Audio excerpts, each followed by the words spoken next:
Hello everybody, this is Moses from Zaatar Gardens. Lulu's sitting on her bed.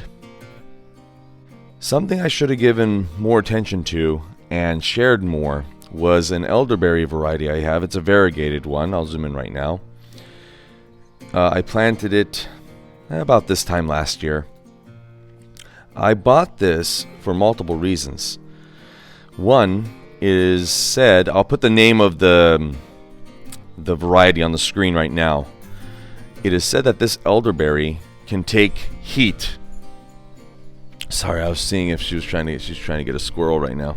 This elderberry can take heat very well, and it did. I mean, I planted it this time last year, and 3-4 months later, we're already in the 95 plus degrees. And if any of you are subscribed, you know that the passion fruits that I have growing here on this huge trellis are here for a reason, because the afternoon sun in this location, it can get 110 degrees right here. And then on top of it, it's hitting this wall and getting even hotter, reflecting off over here. And this was just a little baby right here. It was just a baby when I planted it. And 3 to 4 months later, or it's already really hot. Or 4.5 months later, it's already really hot. 110 right here at least.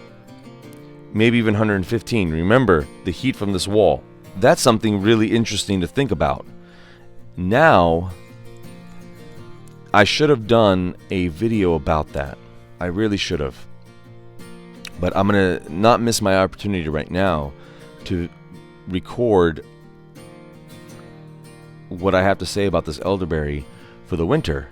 This right now is about 3 feet in diameter and 2 feet high. So really beautiful, isn't it? That's why I also bought it. Variegated. Isn't that pretty? Okay. There's another reason why I'm making this video, and that's because it never went dormant.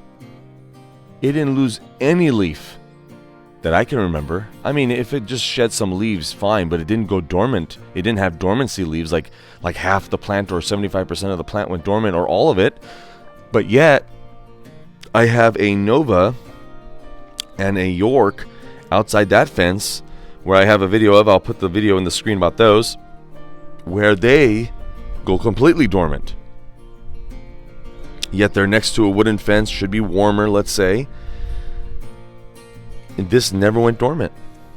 Very interesting. And there's another reason, by the way, I planted this, is because it can grow 15 to 16 feet high. So up here. And I want to get really bushy, so it provides shade for the house. This is the living room over here. So, yeah, I mean, man, this elderberry is amazing. Look at that leaf, everyone. Isn't that pretty? So, just really cool stuff. I apologize to this plant. I should have paid more attention to you. I did buy you and plant you. And I should have made more videos about you. Really amazing, amazing variety. Hasn't fruited yet.